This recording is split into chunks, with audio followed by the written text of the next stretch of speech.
അസ്സലാമു അലൈക്കും. സുഹൃത്തുക്കളെ, ഞങ്ങളിന്നൊരു യാത്രയിലാണ്. പരിശുദ്ധമായ മക്ക ഹറമിൽ നിന്നും പ്രശസ്തമായ ജബലന്നൂറിലേക്കുള്ളൊരു യാത്ര. അതിന് മക്ക ബസ്സിൻ്റെ ടിക്കറ്റ് കൗണ്ടറിൽ നിന്നും 4 റിയാലിൻ്റെ ടിക്കറ്റുമെടുത്ത് ഞങ്ങൾ ബസ്സിൽ യാത്ര തുടർന്നു.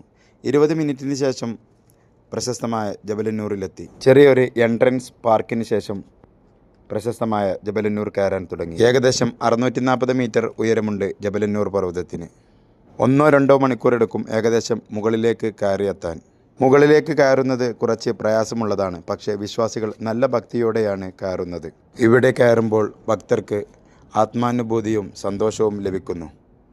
നബി സല്ലല്ലാഹു അലൈഹി വസല്ലമ ജബലന്നൂറിൽ തഫക്കുർ ചെയ്തതായി ചരിത്രം പറയുന്നു.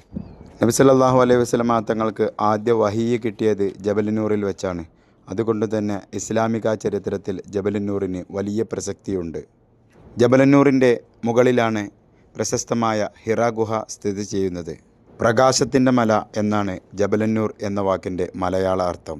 വഹിയ്യ് അഥവാ ദിവ്യ വെളിച്ചം കിട്ടിയതുകൊണ്ടാണ് അറബിയിൽ ജബലന്നൂർ എന്ന പേര് വന്നത്. പരിശുദ്ധമായ മക്ക ഹറമിൽ നിന്നും 5 കിലോമീറ്ററിന് താഴെയുള്ളൂ പ്രസക്തമായ ജബലന്നൂറിലേക്ക്. പ്രശസ്തമായ ജബലന്നൂരിൽ നിന്നും പരിശുദ്ധമായ മക്ക പട്ടണം കാണാൻ അതിമനോഹരമാണ്.